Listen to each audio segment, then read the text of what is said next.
Bah, bonjour à tous et bonjour à tous, hein. Nous allons donc démarrer le webinaire Calliope, tout ce que vous avez toujours voulu savoir sans oser le demander. Donc, bah, comme d'habitude, les deux mêmes galurons, hein, que vous voyez depuis quasiment 2 années. Alors, Marc, quelles sont les dernières évolutions? En fait, aucune évolution, si ce Pas n'est, bougé. comme pour ceux qui me suivraient sur LinkedIn ont pu noter que j'ai eu accès à la fameuse V8 du guide de lecture. Nous ne pourrons pas en parler, j'en dirai un petit mot en fin de webinaire. C'est la seule évolution significative depuis le mois dernier, donc une appréhension de ce qui vous attend pour demain. Préparez-vous. Eh bien, et ben moi, et Raphaël Sameros, 4 années d'expérience en tant qu'auditeur qualité. Certains ont pu m'avoir en tant qu'auditeur Calliope dans leur structure au cours des audits de surveillance. Et également à l'ISQ, un chargé de mission qualité. Donc, c'est la gestion des procédures internes, hein, vérifier que nous respectons bien les normes d'accréditation pour pouvoir attribuer les certificats Calliope et également animateur une fois par mois de webinaire.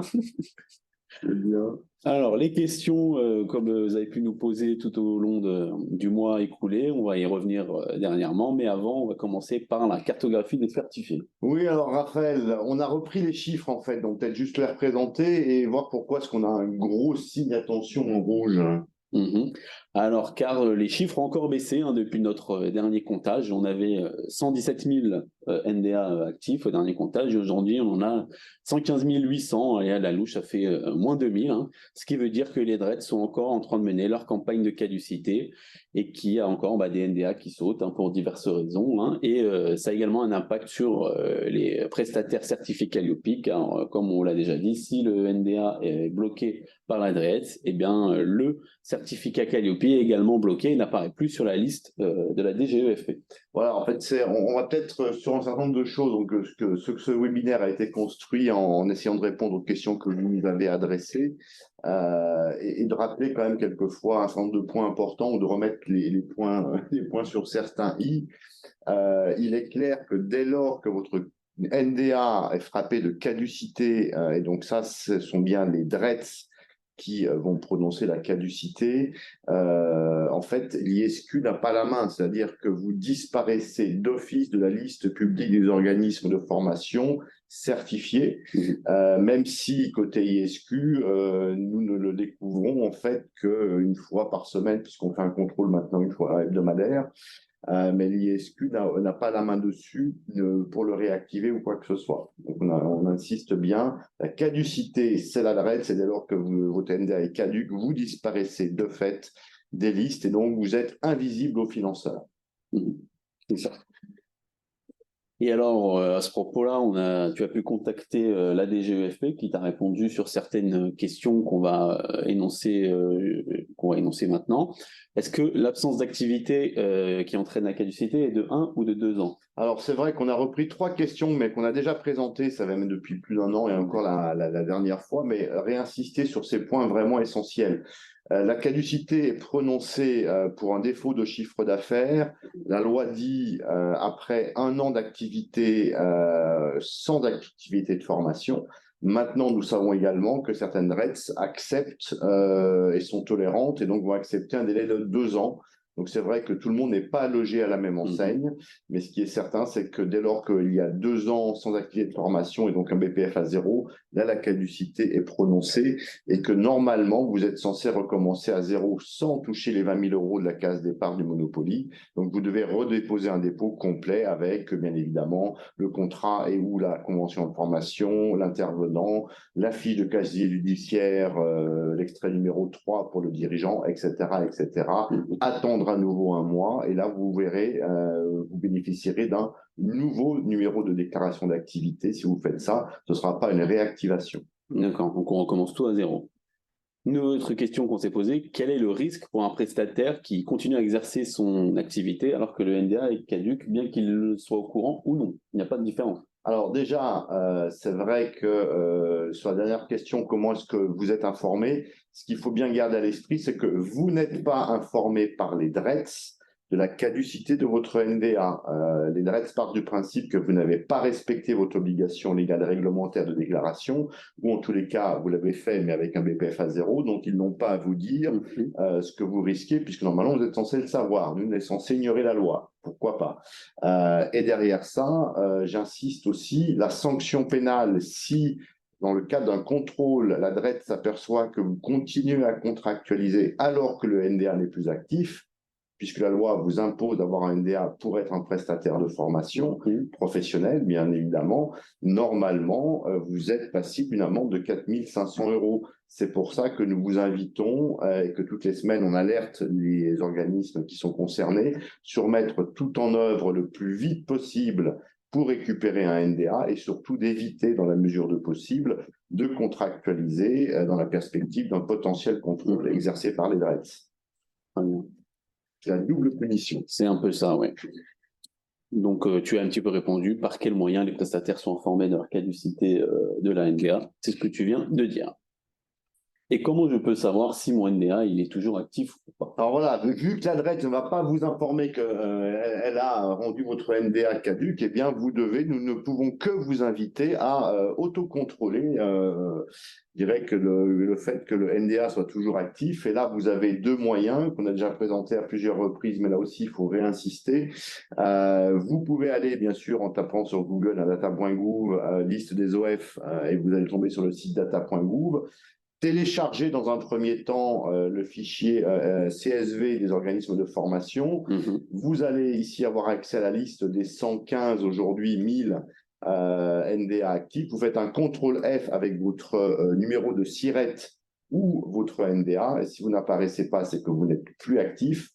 Et nous vous invitons également à faire un deuxième contrôle, puisque depuis le mois de juin, il y a un moteur de recherche accessible sur ce même site. Vérifiez aussi que vous apparaissez bien sur le moteur de recherche qui est mis à disposition. Nous vous alertons sur le fait qu'il se peut que vous apparaissiez dans l'un et pas dans l'autre. Donc là aussi, peut-être de vous rapprocher des DREDS pour essayer de comprendre pourquoi vous apparaissez sur l'un et pas sur l'autre. Pourquoi est-ce que c'est important pour vous? Parce que ISQ Certification, ni Raphaël ni moi, ne savons en fait sur quelles sources vont aller chercher les financeurs publics. Qu'est-ce qu'ils vont aller regarder? Le fichier Excel qui est mis à jour tous les jours à minuit, ou est-ce qu'ils vont aller regarder en fait les informations accessibles via le moteur de recherche? Donc là aussi, on ne peut que vous inviter, à faire un contrôle une fois par semaine, une fois par mois. En tous les cas, au mois d'octobre, novembre, c'est bien de le faire au moins une fois par semaine, puisque c'est là où il y a les campagnes de caducité. Et derrière ça, s'il y a un souci, eh bien, rapprochez-vous des DREDS. Et bien sûr, vous pouvez venir vers nous et on pourra vous dire un petit peu qu'est-ce qu'il faut faire et qui contacter si vous avez des difficultés à ce moment-là. Très bien. Merci Marc pour la clarté de ces informations. Autre question qui peut se poser, c'est quels sont les prérequis pour obtenir et également pour maintenir la certification Calliope? Alors c'est vrai qu'on a eu plusieurs questions, donc on essaie de regrouper tout ça sur un seul slide. En fait, dans les questions, alors premier point quand même, c'est que le prérequis pour pouvoir obtenir la certification, là bien plutôt sur le fait de l'obtenir, il faut que soit votre NDA soit actif, et donc ça vaut pour l'audit initial, l'audit de surveillance et l'audit de renouvellement. En tous les cas, si vous êtes un nouvel entrant, il faut que votre NDA soit en cours d'obtention. Donc là, bien évidemment, l'arrêté du 31 mai dernier précise que vous pouvez solliciter la mise en œuvre d'un audit initial en tant que nouvel entrant dès lors que vous pouvez témoigner, attester que votre démarche d'obtention est en cours. Ça, c'est le premier point. Deuxième point qui fait référence un petit peu à la mise en œuvre des actions. Donc, il y a eu un changement grâce et ou à cause de l'arrêté du 31 mai dernier, et c'est une question très importante pour les organismes de formation pour lesquels qu'ils seraient certifiés sur plusieurs catégories d'actions et pour lesquelles une ou plusieurs catégories ne seraient que des activités secondaires. Donc, pour l'audit de surveillance, et là on fait référence aux questions-réponses, c'est la V2, avec la question-réponse, donc la 5.5, on nous dit que pour l'audit de surveillance, vous pouvez conserver la certification si le processus qui a été présenté à l'audit initial est maintenu ou les processus sont maintenus à défaut d'une mise en œuvre d'une nouvelle action. Donc, si j'ai fait un audit initial avec une action et que je n'en ai pas mis en œuvre, vous pouvez quand même prétendre à conserver votre certification d'audit de surveillance grâce au maintien des processus. Par contre, là, c'est une autre chanson et vraiment, ça va avoir un impact fort pour certains prestataires. Je pense beaucoup aux groupes d'éducation avec les contrats pro, puisqu'on sait que les contrats pro ne courent pas les rues et que beaucoup de groupes d'éducation sont certifiés sur la catégorie d'action et de formation. Question-réponse V2, c'est la 5.5 aussi. On nous dit quoi? Que pour l'audit de renouvellement, vous avez obligation de présenter au moins une nouvelle action pour que la certification puisse être maintenue.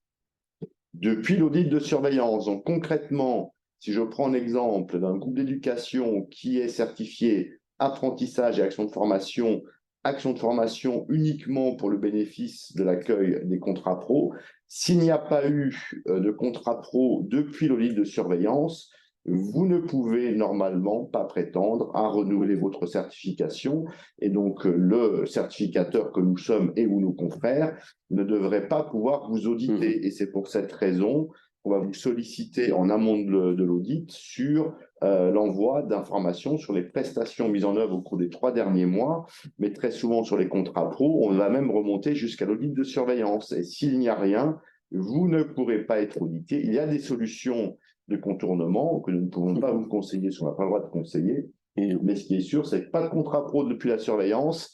Et si vous ne faites que ça en termes de formation pro, eh bien, vous ne pourrez pas maintenir votre certification sur la catégorie d'action, action de formation. Exact. J'ajoute également pour bilan de compétences et VAE, c'est pareil. VAE, c'est pareil. Voilà. Tout est identique. Donc, il y a bien une distinction entre le maintien à l'audit de surveillance et le maintien à l'audit de renouvellement en lien avec l'obligation de mise en œuvre d'une action. Exact. Par catégorie à minima. Et au niveau de l'échantillonnage des actions de formation, est-ce que c'est limité uniquement au financement public ou c'est tout type de financement qui peuvent être échantillonnés? Alors, c'est une excellente question et en plus, elle est récurrente. Alors, on nous la pose aussi en audit. Alors, pourquoi est-ce qu'on nous la pose en audit? Parce qu'en fait, certains prestataires sont surpris que l'auditeur puisse aller observer des actions qui ne relèvent pas de financement public. Donc, on va ici aller piocher dans le question-réponse, le 9.9 ou la question 9.9. Et qu'est-ce que l'on nous précise? Que l'audit Calliope porte bien sur des process qualité et non sur des actions en particulier. Dès lors que l'organisme de formation sollicite la certification Calliope sur une catégorie d'actions, l'audit porte sur l'ensemble des actions concourant au développement des compétences de cette catégorie, indépendamment de l'origine des financements. Concrètement, alors, on précise quand même que la formation initiale est exclue de l'échantillonnage, c'est pour les groupes d'éducation. Ça veut dire quoi? Ça veut dire que si vous mettez en œuvre des formations qui seraient financées en direct par des entreprises pour le compte de leur plan de développement des compétences, si vous mettez en place une action de formation professionnelle financée par un particulier, c'est possible. Là, donc avec un contrat de formation, non pas une convention de formation, eh bien, ces actions peuvent tout à fait être choisies par l'auditeur. Bon, si tant est que ce soit représentatif de vos activités, bien sûr, mais l'auditeur peut tout à fait aller observer ceci. Pourquoi? Eh bien, c'est très simple, en fait, c'est que les process que vous avez définis, en fait, il n'y a pas de discrimination à avoir dans leur mise en œuvre. Vous allez mettre en œuvre vos process indépendamment des financements, sachant même d'ailleurs que lorsque quelqu'un vous sollicite, vous ne savez pas en amont quel sera potentiellement le financement. Est-ce que le particulier va le financer lui-même? Est-ce qu'il va demander à son entreprise ou est-ce qu'il va solliciter peut-être un cofinancement par un autre groupe? Donc, tout est auditable, sauf la formation initiale. Tout ce qui relève de la formation professionnelle, on va revenir sur ce qu'on appelle formation professionnelle. Très bien, merci Marc. Autre type de question, c'est quel type d'action entre dans le périmètre des, entre guillemets, actions de formation? Voilà, c'est pour ça que je dis qu'on allait revenir dessus. En fait, gardons à l'esprit que Calliope, lorsqu'on parle pour la catégorie d'action, action de formation, on est bien là sur une action de formation professionnelle. Ce sont les actions que vous allez reporter dans votre BPF, le fameux bilan pédagogique et financier, pour éviter la caducité, bien sûr. Et alors, qu'est-ce qu'une action de formation professionnelle aujourd'hui? Une action qui est dispensée sous la forme d'un parcours pédagogique comprenant des séquences de formation, le positionnement, l'évaluation, l'accompagnement de la personne. L'objectif d'une action de formation correspond à un but précis qu'elle se propose d'atteindre et vise une évolution des savoirs et savoir-faire des bénéficiaires de l'action à partir de leurs connaissances, compétences, qualifications et besoins. Donc concrètement, une action de formation professionnelle, c'est bien un parcours pédagogique. Ça, c'est la nouvelle définition qui est issue de la loi de 2018 de mémoire. Donc c'est important, c'est un parcours et on va voir justement que ça va se distinguer de certaines interventions que vous pourriez peut-être mettre d'ailleurs par erreur dans vos BPF, mais qui ne relèvent pas de l'action de formation. Ça peut avoir un intérêt sur la sous-traitance. Et nous vous rappelons que pour tous les groupes d'éducation, le contrat de professionnalisation, pour pouvoir les mettre en œuvre, il faut être certifié sur la catégorie d'action, action de formation. L'alternance ne relève pas, enfin, ce ne sont pas des contrats par apprentissage. Donc, l'alternance, pour faire l'alternance, il faut bien les deux catégories, apprentissage et action de formation. Très bien, d'accord. Okay. Autre question qui peut faire des cheveux blancs, est-ce que je dois garder sous la main les dossiers de formation que j'ai faits en 2021, par exemple, ou est-ce que l'auditeur est quand même un peu cadré et ne va pas remonter jusqu'à la création de mon organisme? Alors là, pour répondre, on est allé piocher dans plusieurs éléments. La première chose déjà, c'est que bien sûr, on se réfère au-delà des textes de loi aux fameuses questions-réponses avec la 5.4 qu'on va traiter. J'aimerais simplement peut-être rappeler déjà le délai de conservation des documents dans le monde de la formation. Donc, information confirmée par la DRIEETS Île-de-France, même si chaque DRIEETS peut avoir un avis différent. En fait, déjà, une convention peut être triennale, donc c'est forcément 3 ans. Donc, on garde l'année en cours plus les 3 années précédentes. Par mesure de sécurité, certains cabinets d'avocats vont même vous dire qu'il faudrait conserver tous les documents en lien avec vos activités de formation professionnelle pour une durée de 5 ans. Alors ça, c'est une première réponse un peu générale qui n'apparaît pas sur la slide. Après, gardons aussi à l'esprit que l'auditeur, lorsqu'il va aller vous auditer, est censé pouvoir prendre dans son échantillon des actions qui vont lui permettre d'auditer tous les indicateurs applicables à votre domaine d'intervention. Donc, il ne peut pas faire l'économie d'aller chercher des actions qui lui permettraient d'auditer tous les indicateurs spécifiques.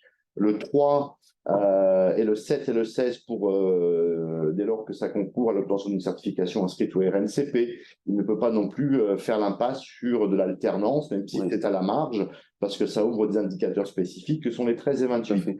Donc déjà, en fonction de ce qu'il va aller devoir chercher, au-delà des règles d'antériorité, eh bien en fait, ça va peut-être casser la règle d'antériorité. Donc peut-être qu'il sera obligé de remonter jusqu'à 1 an, voire 1 an et demi avant.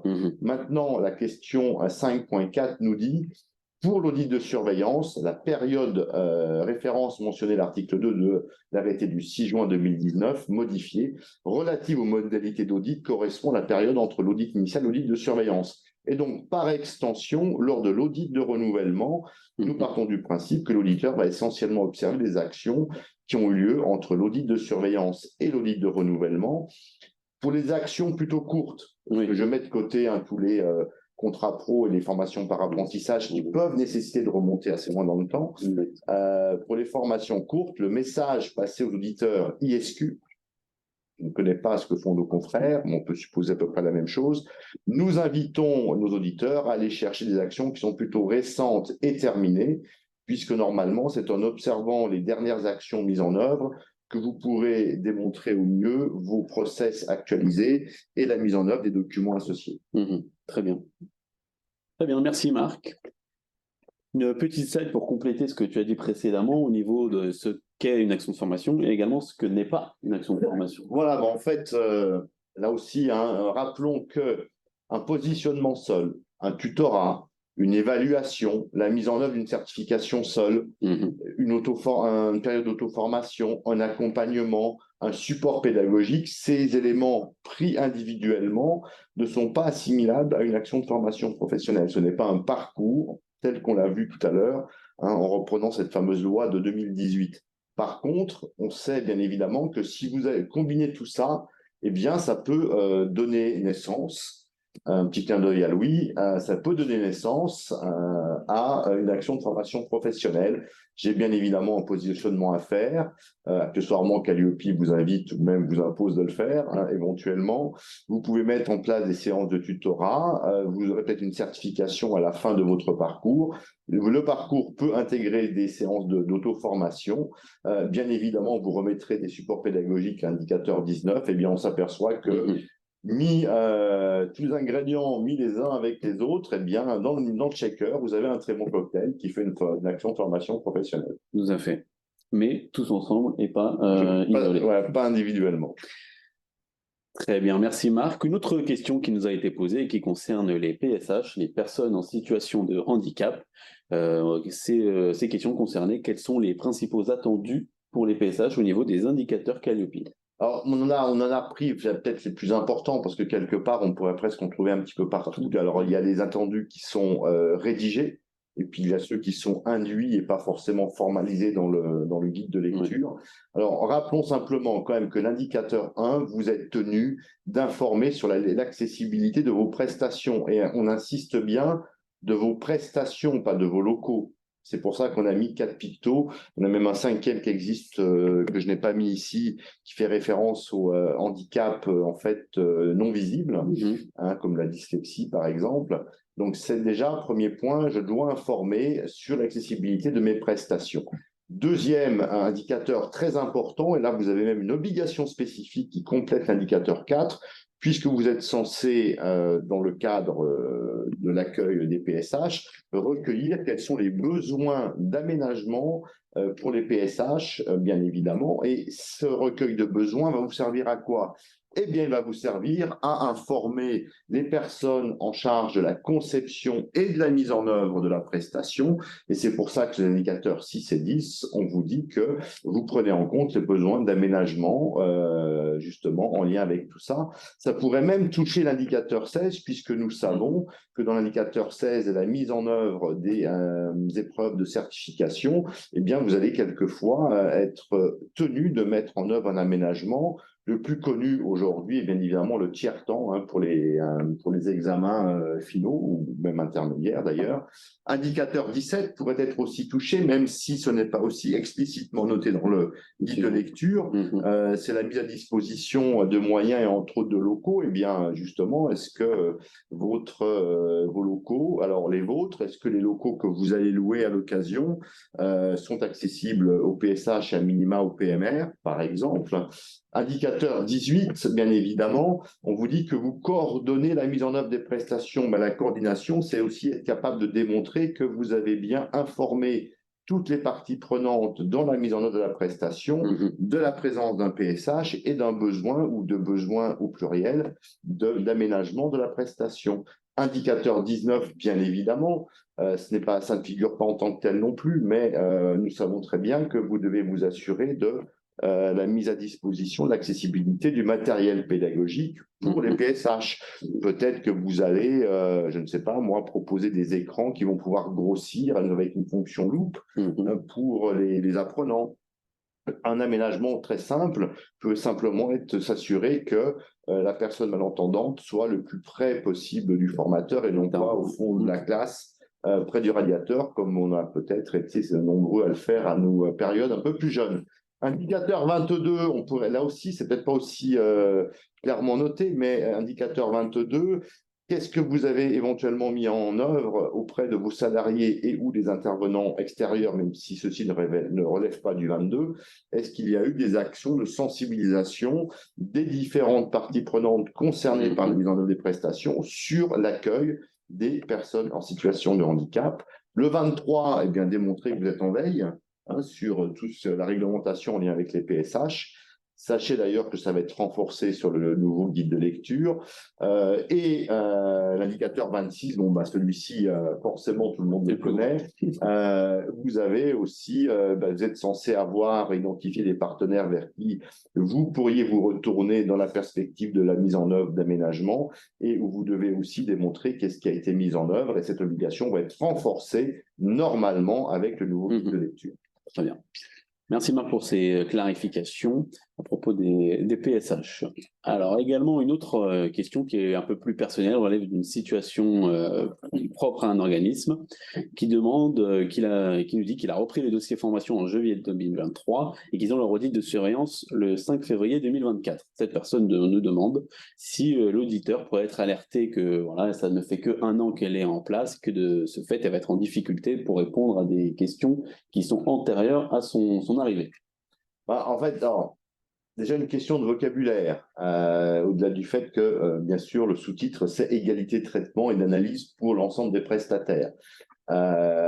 Donc, premier point, ça ne fait qu'1 an, j'ai envie de dire, si j'étais un petit peu taquin, que ça fait déjà 1 an. 1 an, c'est long. Alors, on veut bien que la prise de poste et que ce soit peut-être pas la mission exclusive, mais normalement, en 1 an, vous avez déjà su et pu prendre en main complètement le dossier de qualité et le dossier de la certification. Maintenant, bien évidemment, et on vous invite d'ailleurs à informer l'auditeur. C'est d'ailleurs pour ça qu'à l'issue de la réunion d'ouverture où l'auditeur va se présenter, va faire certainement quelques rappels légaux et réglementaires sur la mise en œuvre. Messieurs, je vous coupe, excusez-moi, il y a un souci d'affichage. On me dit sur le question-réponse, il y a un souci d'affichage. Est-ce que c'est... Alors... Est-ce que c'est moi? Est-ce que c'est bon? Est-ce que vous pouvez me dire? Ah, c'est bon, pardon, voilà, vous pouvez reprendre. J'ai dû cliquer quelque part en répondant à une question. Désolé, merci. Merci, Louis. Donc, ce que l'on dit, c'est qu'après la réunion d'ouverture, il y a toujours un temps qui est dévolu à l'organisme de formation pour se présenter. Alors, se présenter, quelles sont ses actions, enfin, quelles sont ses thématiques de formation, ses implantations, son équipe, ses modalités pédagogiques, présentielles, distancielles, sur quelles thématiques il va former, en intra, en interne, en bref, etc. Et bien évidemment, de présenter aussi quelles sont les évolutions, si on est sur de la surveillance ou du renouvellement, qu'a pu connaître l'organisme depuis le dernier audit. Donc forcément, vous pouvez tout à fait expliquer cette évolution. Maintenant, gardons à l'esprit que Calliope n'a que faire, malheureusement, du turnover RH dans les entreprises, puisque justement, l'idée est que les processus sont là pour être les garants d'une mise en œuvre, je dirais, systématique, indépendamment de vos difficultés de ressources humaines. Donc, c'est une information à partager, mais ça ne devrait pas normalement conduire à une plus grande bienveillance que la bienveillance normale que doit démontrer un auditeur. Maintenant, après, sur la question, si l'auditeur prend des dossiers que je ne maîtrise pas parce que je suis arrivé en fait après les dossiers pris dans l'échantillon, eh bien normalement prions pour que avant l'arrivée de la personne, les dossiers étaient traités avec les mêmes processus et mêmes documents. Une nouvelle fois, Calliope doit en fait, c'est une aide à assurer une continuité opérationnelle pour l'organisme de formation. Très bien. Merci Marc. Autre question au niveau de la modalité de réalisation de l'audit de renouvellement. Est-ce que je peux faire mon audit de renouvellement à distance, par exemple? Alors, on rappelle, l'audit est réalisé en présentiel. Alors, c'est vrai qu'on a eu pas mal de questions. On est avec ça sur des formateurs indépendants qui me disent, en fait, moi, j'ai pas de locaux, etc. Donc, la loi impose un audit réalisé en présentiel pour l'audit initial et l'audit de renouvellement. La loi modifiée avec l'arrêté du 31 mai précise que maintenant, les prestataires, quelque part, ont le choix entre le présentiel et le distanciel pour l'audit de surveillance. Et la loi précise également, mais le question-réponse aussi de mémoire, que si vous n'avez pas de locaux, eh bien, charge à vous, auditer, de vous entendre avec l'auditeur et votre certificateur sur où vous allez pouvoir mettre en œuvre votre audit, et quel qu'il soit d'ailleurs, un renouvellement initial ou de surveillance s'il est en présentiel. Très bien. Merci Marc. Autre précision qui concerne, qu'on a déjà dit également, mais qui ne fait pas de mal à être répétée, les évolutions en lien avec l'arrêté du 31 mai et qu'est-ce qui change notamment pour l'audit de surveillance? Alors c'est vrai qu'on a remis ça, donc on sait que depuis le 1er septembre, il y a eu des évolutions au niveau de la mise en œuvre des audits de surveillance. On vous rappelle que tout nouvel entrant Alors aujourd'hui, ou pour ceux qui auraient été certifiés avant le 1er septembre 2023, verront et ou ont vu depuis le 1er septembre leur audit majoré d'une demi-journée. Ça, c'est le premier point sur la durée qui n'apparaît pas en fait sur la slide. Maintenant, il y a eu aussi une évolution sur qu'est-ce que l'auditeur va pouvoir regarder ou auditer en termes d'indicateurs. Eh bien, ce sont tous les indicateurs avec une non-conformité qui ont été détectés lors de l'audit initial. Si vous avez eu un audit de l'extension entre l'initial et la surveillance, on pourrait aussi regarder les non-conformités éventuellement détectées lors de l'audit d'extension, de catégorie ou de site. L'indicateur associé à une non-conformité majeure, donc tous ceux pour lesquels le guide de lecture dit non-conformité majeure doivent être audités. Indicateurs 1, 17, 19 et 3, 6 sont applicables. Tous les indicateurs qui n'auraient pas été audités lors de l'audit initial, alors il y a deux cas de figure, soit parce que vous avez bénéficié d'un audit aménagé, il y en a de moins en moins, bien évidemment, soit aussi parce que peut-être que lors de l'audit initial, vous ne proposiez pas de formation conduisant une certification inscrite au RNCP et que depuis, vous avez mis en œuvre cette nouvelle prestation. Et puis aussi tous les indicateurs pour les nouveaux entrants lors de l'audit initial. Maintenant, sachez bien évidemment, donc il y en a quelques-uns qui peuvent être potentiellement exclus, mais que si l'auditeur estime qu'il a le temps d'observer l'ensemble des indicateurs potentiellement observables, il est tout à fait en droit d'observer l'ensemble des indicateurs. C'est ça. Potentiellement répondre à tous les indicateurs, mais voilà, en fonction de... Bon, après, applicable à vos catégories d'action. Je n'irai pas regarder le vin qui fait référence à l'apprentissage si vous ne faites pas d'apprentissage. Exact. Voilà, juste pour m'amuser, mais... D'autres choses à faire. Ouais, exactement. Un autre point, cette fois, pour l'audit de renouvellement et la programmation de cet audit. Quand doit-on le programmer? Alors, en fait, de la question quand, en fait, sur les questions que vous avez adressées, c'est pourquoi.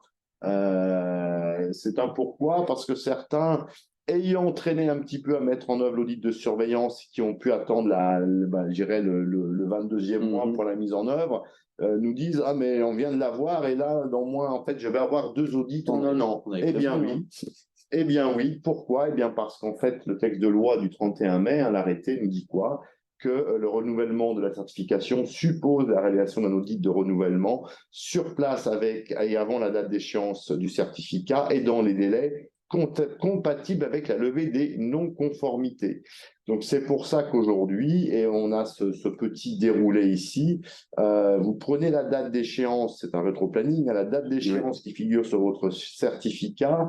Nous savons très bien qu'entre le moment où l'audit est terminé sans non-conformité et où lorsque la dernière non-conformité est levée, entre ce moment-là et l'obtention du renouvellement, vous comptez une dizaine, quinzaine de jours.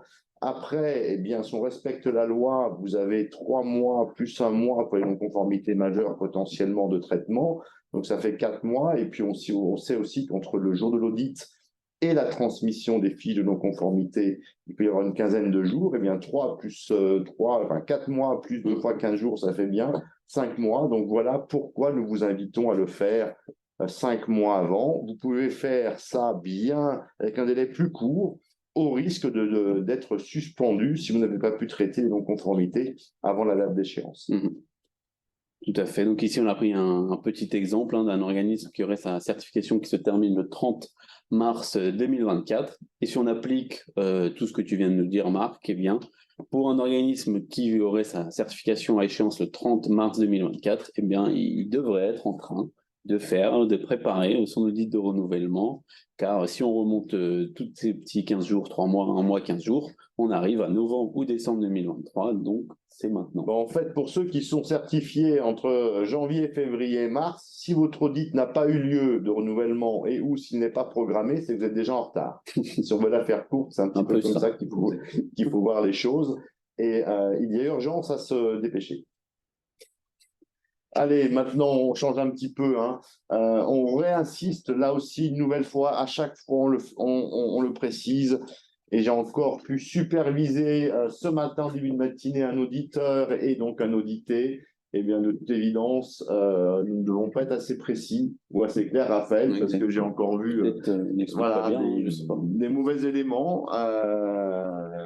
Donc, Qu'en est-il sur cette utilisation du fameux logo Calliope et puis aussi de cette obligation d'affichage qui date du 31 mai 2023? Tout à fait. Alors, pour commencer, le logo. Alors, petit rappel, donc on a ancien logo à gauche qui est juste logo Calliope tout simple, et à droite, j'allais dire nouveau logo, mais ça va bientôt faire 3 ans qu'il est en place, donc est-ce qu'on peut encore dire nouveau? Mais voilà, le logo Calliope avec le bandeau République française et la Marianne, hein, c'est celui-là qu'on doit voir lorsque vous utilisez le logo Calliope. Cependant, le logo Calliope seul ne suffit pas, hein, comme on l'a déjà dit, il faut le préciser, l'accompagner d'une mention qui nous dit la certification de qualité a été délivrée au titre de la ou des actions catégories suivantes, si vous en avez plusieurs, actions de formation, bilan de compétences, VAE, actions par apprentissage, vous les listez. Il faut que la phrase soit à proximité du logo pour pouvoir que ce soit clair en compréhension. Vous n'êtes pas obligé d'utiliser le logo Calliope. Cependant, si vous l'utilisez, vous devez respecter les 2 règles que je viens de citer essentiellement. Second point, comme tu l'as dit, qui concerne l'affichage du certificat. L'arrêté du 31 mai oblige désormais les organismes à afficher leur certificat dans les locaux et sur le site internet.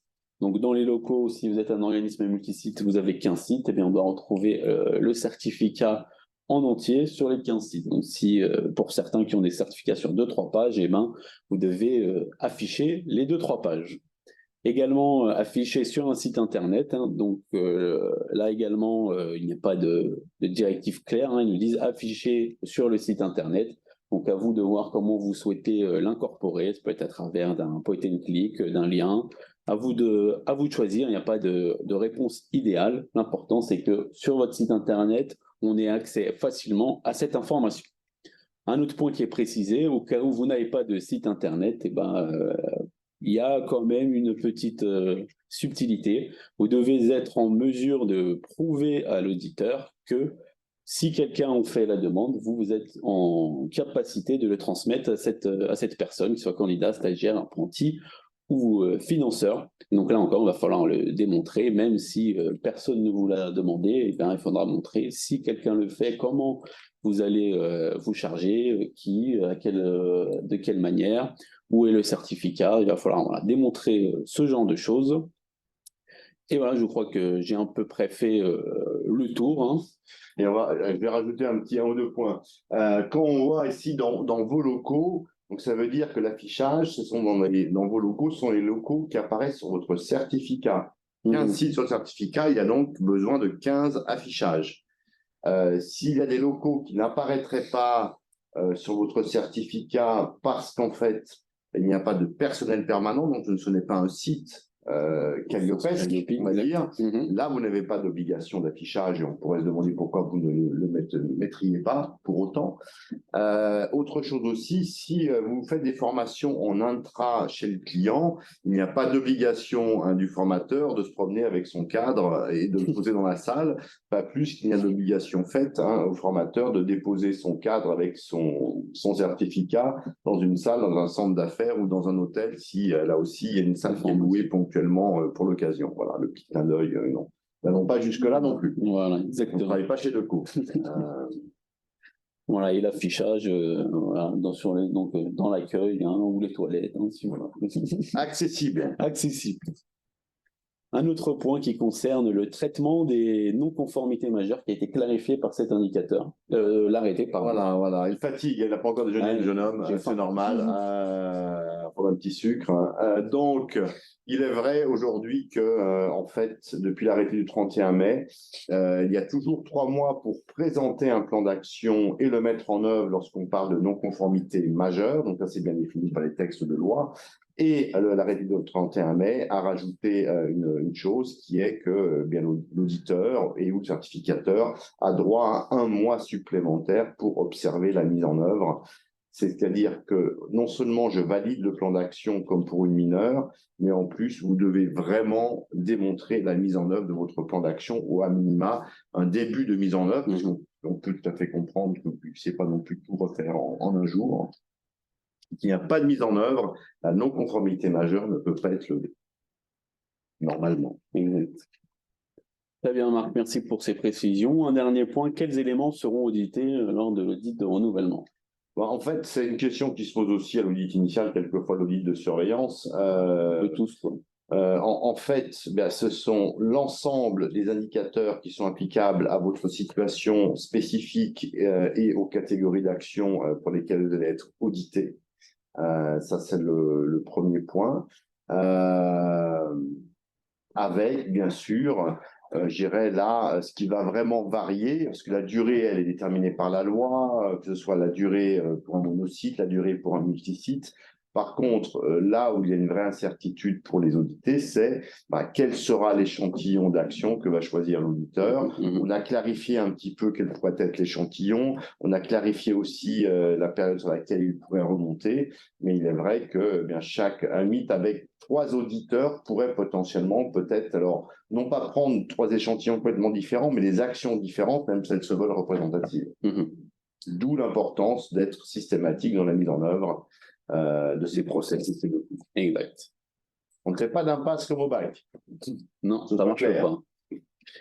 Allez, un dernier petit point avant que vous nous posiez la question sur le chat. Ça concerne le fameux décret de la sous-traitance. Qu'en est-il, Marc?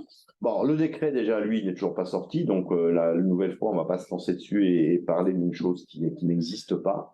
Par contre, je rappelle, et c'est important, la position de la DRIEETS Île-de-France et des DREETS en général. Dans le monde de la formation, il n'y a que 2 solutions. Soit vous avez des salariés, donc les formateurs, là on parle des formateurs, pardon, les formateurs salariés, donc avec un CDI, un CD2I, un CDU, des formateurs occasionnels. Tout ça, c'est couvert par des contrats de travail. Et donc, ça relève bien du salariat et ça relève également de l'indicateur 22. Ce sont des personnes pour lesquelles vous devrez démontrer la mise en œuvre d'un plan de développement des compétences et accessoirement des connaissances. Mais dès lors que les personnes ne sont pas salariés, ils sont sous-traitants. Point. Que vous les appeliez intervenants extérieurs, vacataires, tout ce que vous voulez, c'est de la sous-traitance. Et la sous-traitance impose la détention d'un NDA pour intervenir. Alors, c'est là aussi où on va un petit peu quand même clarifier. Pour intervenir, pour faire quoi?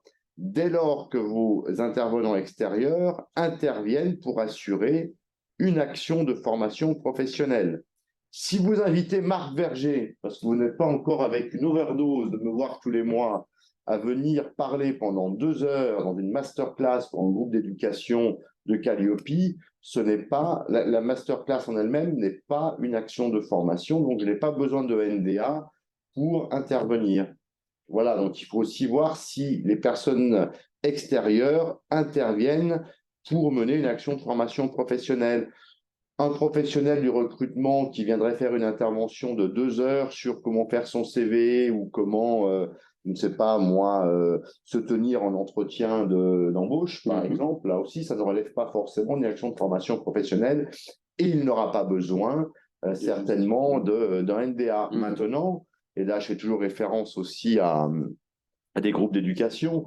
Si vous invitez un directeur d'agence immobilière à venir intervenir auprès de vos BTS-PI, profession immobilière, ou auprès d'un master dans l'immobilier, et qu'il assure 30 heures de cours sur une thématique, là oui, votre directeur d'agence immobilière est tenu d'avoir un NDA pour pouvoir travailler pour votre compte, sauf si vous lui proposez un CDD ou un CDU. Bref, vous voyez ça avec vos RH. Maintenant, qu'est-ce que dit l'adresse ou la DRIEETS? C'est que, et on le comprend, en tous les cas, eux, moins que nous, mais on le comprend quand même, c'est que certains nombres d'intervenants ou de sous-traitants rechignent, voire refusent à obtenir un NDA, parce que derrière, ça veut dire qu'il doit avoir une structure, donc un numéro sirène, et donc derrière ça, il faut obtenir le NDA, et puis derrière ça, il faut faire son BPF, et puis éventuellement, demain, ils devront aussi avoir Calliope. Ça fait quand même cher un petit peu la punition, et je comprends que le fameux directeur d'agence immobilière qui fait que 30 heures par an ne va pas se lancer dans tout ça. Par contre, vous devez, en tant que prestataire, démontrer en cas de contrôle de l'inspection du travail ou de la DRIEETS ou de la DREETS que vous avez sensibilisé vos sous-traitants sur leur obligation d'avoir un NDA et de faire les démarches nécessaires. ce qui vous permettrait potentiellement de compter sur leur bienveillance dans l'analyse de la situation. Voilà ce que l'on peut dire. Je pense que début d'année prochaine, on essaiera de faire, à la vue de ce nouveau décret, intervenir aussi un avocat pour parler de la sous-traitance et de décrypter ce fameux décret que tout le monde attend. Ce sera pas de trop. Et allez, pour finir, tu en as parlé un petit peu en introduction, c'est la V8 du guide de lecture. On voit novembre 2023. Oui, alors en fait, celui-ci, qu'est-ce qu'on a à l'écran? On a la couverture, la première de couverture de la V7, avec l'ancien logo d'ailleurs, qui date de 2021. Donc, je n'avais même pas mis le logo à jour à l'époque. Et nous avons la nouvelle version. La grande différence au-delà du logo, c'est qu'il n'y a que novembre 2023. Il n'y a pas la date aussi précise que sur le V7. Donc oui, j'ai eu la chance de pouvoir consulter et étudier la V8, en tous les cas le projet de V8.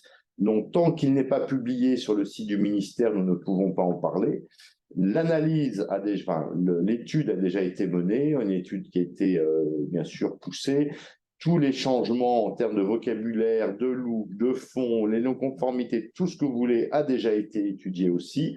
Et bien évidemment, dès lors que la V8 sera mise en ligne et donc sera accessible au public, l'ISQ proposera un webinaire pour vous permettre de décrypter et d'identifier plus facilement les évolutions et en quoi ce nouveau guide de lecture aura un impact sur vous. Malheureusement, on ne peut rien dire de plus pour l'instant. Très bien. Mais il existe. Exact. Et voilà. Et voilà. Et on donne la parole à Louis.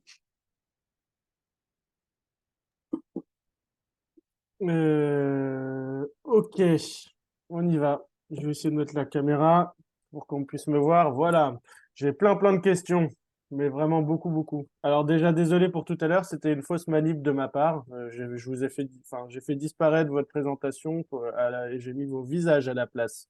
Moins fun. Ouais, On y va sur les questions. Du coup, il y a l'air d'y avoir, je commence par une question qui est plutôt une confusion. Il y a l'air d'y avoir une confusion entre nouvelle action et nouvelle formation. Lorsqu'on parle du fait de devoir mettre en place des nouvelles actions pour être audité au renouvellement, pouvez-vous préciser du coup qu'est-ce qu'on entend par nouvelle action et nouvelle formation? J'ai l'impression qu'il y en a qui comprennent qu'il faut créer une formation de toute pièce qui soit différente des précédentes. Alors, on va clarifier. En fait, on va même sortir de Calliope au début. Dès lors que vous avez obtenu votre NDA, votre fameux numéro de déclaration d'activité, pour la catégorie, on va faire simple, d'action de formation, vous pouvez mettre en œuvre des actions de formation professionnelle sur n'importe quelle thématique. Donc aujourd'hui, vous êtes lancé dans les langues et 6 mois plus tard, vous souhaitez faire de la bureautique, du management, du SST, du CACES, au-delà des obligations que ça peut imposer. Vous pouvez faire ce que vous voulez comme thématique de formation. Donc il faut bien évidemment, c'est une bonne question, il faut bien distinguer lorsqu'on dit qu'il faut avoir mis en œuvre une nouvelle action. Une action, c'est indépendamment de la thématique. L'auditeur, on ne tient pas comptabilité des différents stages que vous avez à chacun de vos audits. Simplement, il faut qu'il y ait une action nouvelle qui ait été mise en œuvre indépendamment de la thématique. Merci. Alors, j'ai énormément de questions sur la V8 auxquelles j'ai répondu via le chat en disant qu'on ne pouvait pas trop communiquer. Il y en a une qui a retenu mon attention quand même, qui dit quels sont les délais pour prendre en compte les dispositions de la nouvelle version du guide de lecture? Là, on peut le communiquer, puisqu'en fait, la durée sera la même que celle précisée dans la préface de mémoire de la V7, c'est 2 mois à compter de la publication. Donc, globalement, tous ceux s'ils tiennent le mois de novembre en termes de publication, tous les audités à partir du 1er février devront être au carré avec les attendus modifiés et ou complétés de la V8. Merci. Moi, Une autre question, est-ce que vous êtes au courant d'un déréférencement brutal sur EDOF d'organismes, notamment sur la partie bilan de compétences? Oui, il y a eu ça, enfin, brutal, je ne sais pas. Il y a eu des déréférencements qui ont été opérés. Pour autant, je ne pense pas, je ne les qualifierais peut-être pas de brutaux, dans le sens où la Caisse des dépôts, je crois que la Caisse des dépôts avait mis en œuvre des webinaires d'information sur les conditions d'éligibilité des bilans de compétences au mois de février et qu'ils ont ensuite informé tous les prestataires qu'ils avaient un délai de mise en conformité avec ce qui avait été précisé et que derrière ça, pour ceux qui ne l'auraient pas fait, ils ont été notifiés d'un risque de déréférencement avec une période de contradictoire de réponse et que si les réponses n'ont pas été satisfaisantes, là, il y a un déréférencement. Alors, il se peut que peut-être il y ait eu des changements dans l'organisme et que l'information de la Caisse des dépôts ne soit pas remontée à la personne dans l'organisme et qu'ils aient découvert du jour au lendemain qu'ils avaient disparu. Mais normalement, il y a tout un processus d'information en amont qu'ils sont tenus de respecter. Et donc, c'est pour ça, en ce sens, je dis que ça n'a pas pu être brutal, sauf si il y a eu des changements et que malheureusement, la communication soit allée sur une adresse mail erronée ou une adresse postale erronée. Merci. Question. Je suis obligé de choisir un petit peu. Donc, sur les actions de formation à présenter, notamment pour les nouveaux entrants, on me demande est-ce qu'il y a une durée minimale pour ces actions? Et est-ce qu'on est audité de la même façon si les formations sont longues que si on fait des formations courtes, de type 2 heures ou une demi-journée? Alors, comment dire? Une formation de 2 heures, c'est pas une formation professionnelle. Alors, je vais faire ça au gros trait, hein. Aujourd'hui, les DREX, généralement, refusent d'accorder un numéro de déclaration d'activité si vous présentez une action qui a une durée inférieure à 7 heures, soit une journée. Puisqu'effectivement, sur 2 heures, on a du mal à concevoir qu'il y a un vrai parcours pédagogique en 2 heures. Ça relève plutôt d'une séance d'information, de sensibilisation. Maintenant, mettre bout à bout 5 sessions de 2 heures dans un package, ça devient une action de formation professionnelle. D'accord? Ça, c'est la première réponse que je peux apporter. La deuxième réponse, en fait, il n'y a pas de... Bien sûr qu'on va adapter les attendus des indicateurs s'appliquent à tout type de formation, courte ou longue. Donc, on va prendre en compte, peut-être que l'on va bouger un peu le curseur, mais l'obligation, j'irais, de recueil des besoins, que la formation fasse un jour ou qu'elle dure 2 ans parce qu'on est sur je sais pas moi, un contrat pro ou un apprenti qui veut faire un master, bah, l'analyse des besoins doit être démontrée de la même façon. Alors, elle sera certainement différente, cette analyse des besoins. Ne sera pas le même. Ouais, plus courte, bon, bref, tout ce que vous voulez, mais vous devez démontrer qu'il y a une analyse des besoins, indicateur 4. Et pareil pour tous les autres indicateurs. Merci. Question sous-traitance. Ah non, j'avais d'abord une question PSH dont on a parlé tout à l'heure. On me demande si un OF propose exclusivement des formations dont les PSH auxquelles les PSH ne peuvent pas participer. Comment on fait? Alors, en fait, là aussi, c'est toujours donner une réponse générale hein, sur un cas particulier, ça peut être compliqué, ça pourrait m'amener à donner une réponse inappropriée. Ceci dit, en fait, il y a des questions à se poser avant. C'est-à-dire que moi, j'entends la formation n'est pas accessible au PSH. Excuse-moi, j'ai oublié de préciser, la formation est assujettie à une visite médicale d'aptitude. Ok, très bien. Donc, si, justement, c'est ça en fait, c'est de voir pour quelles raisons elles ne sont pas accessibles. Si il faut une visite médicale d'aptitude et être valide pour pouvoir suivre cette formation parce que ça conduit à un diplôme ou un métier spécifique qui interdit son exercice à un PSH, ben simplement, en fait, là, pour moi, la question ne se pose pas, puisqu'en fait, forcément, le métier n'étant pas accessible, alors sauf si le PSH veut le faire pour sa culture personnelle, c'est un cas vraiment très particulier. Maintenant, si je ressors un peu de ce cas qui est quand même très ciblé, ce serait de dire, en fait, si vos prestations ne sont pas accessibles au PSH ou à certains PSH, typiquement, la formation ne peut se faire qu'en présentiel, mais mes locaux, eux, ne sont pas accessibles au PMR. pourrait être une alternative. Mhm. Eh bien, à ce moment-là, l'indicateur 26 et l'indicateur 1, qu'est-ce que ça nous dit? Ça nous dit que vous devez avoir identifié en fait des partenaires vers qui adresser le PSH pour qu'ils puissent trouver un organisme qui sera en capacité d'accueillir ce PMR pour suivre la formation que vous ne pouvez pas pour des questions de problèmes de locaux. Ça va être ça plutôt. Merci. Question VAE. Est-ce que tu as des informations sur la V8 du guide de lecture par rapport à la réforme de la VAE? Première Il n'y question. a aucune obligation spécifique modifiée à ce jour avec la VAE et je pense peut-être, alors ça c'est mon interprétation, attention, hein, c'est une interprétation Marc Verger, c'est un avis très personnel. Il ne serait pas improbable que la V8 tarde un peu pour essayer de voir sortir le décret sur la sous-traitance parce qu'à ce jour, il n'est pas pris en compte. Et il ne serait pas improbable de voir retarder la sortie de la V8 parce qu'aujourd'hui, il n'y a aucune modification notable pour la VAE dans le guide de lecture. Ok, tu réponds aux nombreuses personnes qui continuent à écrire sur le chat. C'est pour quand la sortie de la V8? Donc, on ne sait pas. Encore question VAE. Est-ce que l'expérimentation REVA bêta sera obligatoire avec l'utilisation du site? Alors, vraiment, je ne comprends pas la question que je te pose là. Oui, non, beta.gouv au cours de l'année 2024. En fait, bon, on sait qu'il y a une réforme de la VAE en place. Rapprochez-vous, en fait, hein, il y a un site dédié qui existe, etc. Bon, je ne répondrai pas à cette question, oui, mais oui, et c'est en lien avec cette réforme d'ailleurs que normalement, potentiellement, il pourrait y avoir un peu d'évolution de guide de lecture.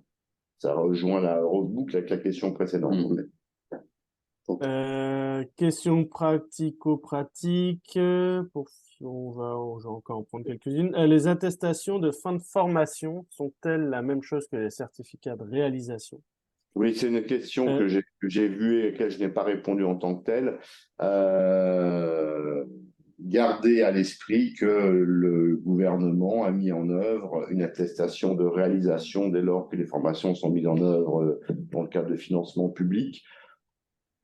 Pour moi, ça relève de la même chose. Je ne prendrai qu'un modèle, puisqu'une attestation de réalisation va correspondre peu ou prou à une attestation de présence. Vous attestez bien que Louis a suivi une formation de temps d'heure, de temps à temps. Et le modèle de l'attestation de réalisation est imposé et ou accessible imposé et accessible depuis un site du gouvernement. Vous pouvez compléter éventuellement cette attestation de réalisation par une attestation d'obtention des compétences si derrière il n'y a pas de certification. Ok, Raphaël, je vais te faire travailler. Y a-t-il une taille? Alors, quelle taille doit faire le logo? Et est-ce qu'on est obligé de reproduire la phrase complète relative aux catégories qui est très longue et qui peut poser un problème de place? Alors malheureusement, non. Enfin, la phrase ne doit pas bouger, elle doit rester telle quelle. Et le logo, pareil, hein, vous pouvez pas le modifier. On devait le garder tel quel au niveau que ce soit la dimension, même le cartouche blanc. Vous pouvez pas vous extraire de ça. Vous pouvez pas le changer de couleur pour l'adapter à votre charte graphique à vous. Vous êtes obligé de le garder tel qu'il est. Et dans la charte graphique ou la charte d'usage, donc qui sont accessibles en ligne, vous avez précision des tailles minimales des logos. Pour autant, je dois avouer, je ne suis pas un auditeur qui prend en double décimètre pour m'assurer que vous respectez bien la taille. Mais je pourrais. Merci. Allez, dernière question pour l'audit de renouvellement qui est en présentiel obligatoirement. Yes. Quid des organismes qui n'ont pas de bureau, qui font que des formations en intra? Alors, on revient un peu à ce qu'on a dit tout à l'heure, c'est que un peu comme un auto-entrepreneur, nous comprenons tout à fait, et le référentiel le comprend aussi, que vous puissiez ne pas avoir de logo, ne serait-ce que pour des questions, on va dire même économiques, hein, bien évidemment. Pour autant, il est bien précisé dans les textes que charge à vous de vous entendre avec votre auditeur et ou le certificateur pour trouver un local qui vous accueillera pour la durée de l'audit. Donc, ce n'est pas parce que vous n'avez pas de locaux et ce n'est pas parce que vous faites des formations uniquement en intra, ce n'est pas parce que vous faites des formations uniquement à distance que vous pouvez vous dédouaner d'une mise en œuvre présentielle de l'audit. Je ne dis pas que je suis d'accord avec ça, je fais simplement que répéter des textes de loi. Merci. Merci à toutes et à tous de nous avoir suivis comme chaque fois. Donc, si d'aventure notre fameuse V8 devait sortir, nous nous ferons un plaisir avec Raphaël, Louis et aussi Benjamin qui s'occupe de tout ce qui est invitation et organisation, de vous proposer une lecture détaillée des évolutions. Sinon, de toute façon, je crois qu'on a un dernier point prévu avant d'aller sous le sapin au mois de décembre. Donc, je n'ai plus la date en tête, mais nous sera aussi un plaisir. Et n'hésitez pas, bien évidemment, toujours en amont des webinaires, si vous deviez avoir des questions, à nous les poser. Comme ça, on peut directement les intégrer dans la présentation. Et sinon, on gardera toujours un petit temps de questions-réponses. Belle fin de journée, pluvieuse pour les Parisiens, mais je crois que le sud et le nord-ouest, c'est pareil. Et on se retrouve dans un mois. À bientôt. À bientôt. Bonne journée.